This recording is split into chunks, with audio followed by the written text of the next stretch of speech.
Hi there. Today is Thursday, June 23. We're reading Song of Solomon 7 and 8, Psalm 127, and 2 Thessalonians 2 today in our Bible reading plan. I hope this has been a great week for you as we've taken a little bit of break of talking about the specific text. We're talking about marriages as a whole. If you missed the past 3 days, I want to encourage you to go back and watch those, watch them with your spouse even.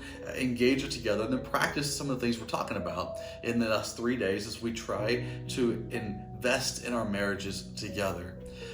Today, as we close out this 4-day stretch, I want to share with you one of my greatest concerns. My greatest concerns is for marriages that unintentionally find themselves in a place that is stagnating and that is withering. Again, I've shared before this week that Satan wants to kill, steal, and destroy your marriage, but Jesus wants to give it life to the full so you can experience the greatest thing ever. The Apostle Paul wrote about how husbands need to love their wives and wives love their husbands, and it's on both sides of the marriage to do so, and you know that. But what do you do if you find yourself in a place where you're beginning to wither? Well, first, I want to encourage you to act before you get there. I know far too many couples that are married right now and they have kids. And if you're married and you're young and you have kids, congratulations. Kids are a blessing from God. You can raise them to be followers of Jesus. But I know far too many couples that have beautiful kids, fun, silly kids, and they have made the child the center of their marriage. I don't know if this is you or not, but too many couples have made the child the center of the marriage. They're unable to let the children out of their sight for just a little bit. They can't go on dates because they can't trust anybody to watch their children, their precious little children. Or they can't at night bear to let their children sleep in their own bedroom, so the kid sleeps in the bed with the husband and wife. That's a recipe for disaster, by the way. Or the kids have gotten a little older, and now it's all about the child's sports life.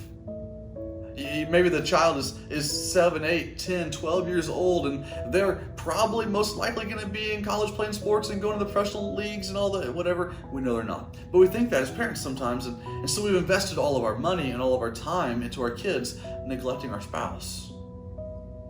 Or we just let everything revolve around the kid. I know too many husbands and wives that never speak unless it involves the child. You have to continue to date your wife and your husband. You have to. You have to continue that.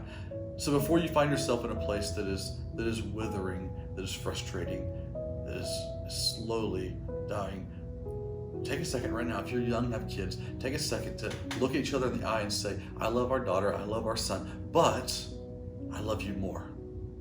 And make sure your spouse knows that if it came down to you or the kid, they choose you. Make sure of that. Second, what do you do? What do you do if you find yourself in a place where you're stagnated, withering? What do you do? There's some great resources out there, and maybe you've heard of some.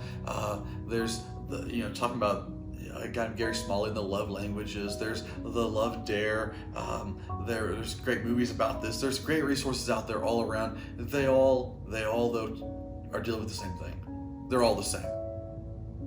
It all boils down to having a mind shift from my marriage being about how happy I can be to my marriage being about how I can bless and serve the one I've chosen to love, because love is not, contrary to our culture, love is not an emotion. We don't fall into and fall out of love. We choose to love, and we choose to stop loving. Love is a choice. And so if you're in a marriage and you've chosen to love your spouse and you have made a vow before God and before people, then you are invested in that marriage. You've chosen it. And that marriage is not about how happy you are, but it's about how you can bless them. If you find yourself in a place where it's stagnating today, stop complaining about how unhappy you are. Stop being frustrated about how you feel lost in the marriage or lost in your life. And stop comparing your marriage to other marriages. And begin taking every opportunity to bless the one you love. Bless the one you love. Give gifts. You don't got to buy a lot of stuff. Make things. Give gifts. Use touch. Use words of affirmation. Show up with flowers every once in a while, husbands. Love your wives. Wives, love your husbands. Don't be afraid to do things for your husband. It doesn't mean you're being stereotyped as a woman in the kitchen. Love your husband well. It doesn't matter what our culture says, what anybody else says. It matters what your husband, what your wife knows you feel and you've chosen. I have a burden when I see my friends, I see people in our church family, I see my neighbors have marriages that are beginning to splinter. I have a burden when I hear them say things like, I just don't feel in love anymore. I just feel lost. The spark is gone. I have a burden for those marriages, those families. I just want to say, stop looking for that spark and start striking the match. Stop waiting for that feeling and start investing in that choice. If you do, I promise you, you'll rediscover what brought you together in the first place. One more thing. I mentioned it briefly a moment ago. If you are comparing your marriage to other people, you will lose every single time. Social media has made this an incredibly difficult thing, a very tempting thing for us. I call it the Instagram trap. We all fall into it. If we're on social media or not, we've begun to compare everything out there. And I heard a friend say recently, last couple of days, comparison is where your mind goes to die. It's where your marriage goes to die too. If you begin to compare things on social media, you're comparing somebody else's highlight reel where they've taken 40 pictures, chosen one, edited it, filtered it, and put it online to show how happy their marriage is, and you're comparing that to your every moment behind the scenes, you're gonna lose. So stop comparing yourself.